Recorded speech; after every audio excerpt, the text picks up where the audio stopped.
Welcome to Furman University. To have a campus as beautiful as this one, a lot of water is used every day. Students ask questions like, why do we have so many fountains? Or why are there sprinklers always going? I decided it was time to find answer to these questions. After talking with Scott Sherman, who is head of construction, planning, and grounds, I discovered that the fountains were originally part of the cooling system. Since they are no longer a part of that system, Furman has changed the fountain schedule. Now, they only run for 8 hours a day and save over $50,000 in electricity cost. The irrigation system is a little more complicated. Because we have so many grassy areas, there are around 10,000 sprinkler heads. To help reduce the amount of drinking water used to water these areas, 1/3 of the water comes from the lake through a pump station. Mr. Sherman said that Furman is looking to add another pump station, so 2/3 of the water will come from the lake. The reason the water ends up on the sidewalks is because the sprinklers were laid before all the buildings were built. As Furman has grown and changed, the irrigation system has stayed the same. A complete retrofit of the system would require all grass to be dug up and new pipes to be laid.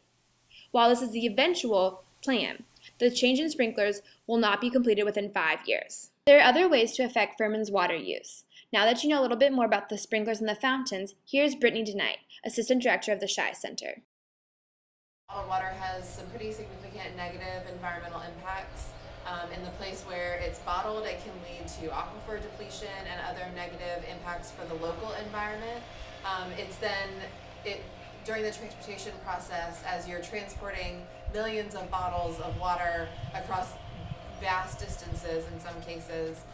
Fiji bottled water is a great example because it comes from Fiji, so it's coming thousands of miles to end up in your hand and then be consumed and thrown away in the course of an afternoon.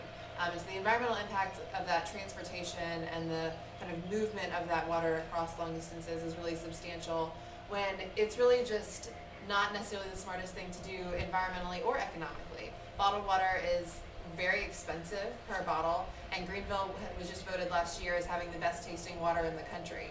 So it seems kind of silly to be purchasing bottled water when we have this wonderful tasting water coming out of our taps.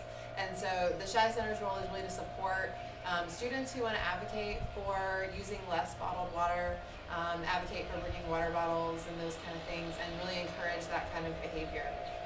The university is also working on replacing our water fountains as they age out with bottle filling stations so that it's easier for folks to have a water bottle and refill it throughout the day. So those can already be seen in Johns Hall and maybe a couple other places on campus.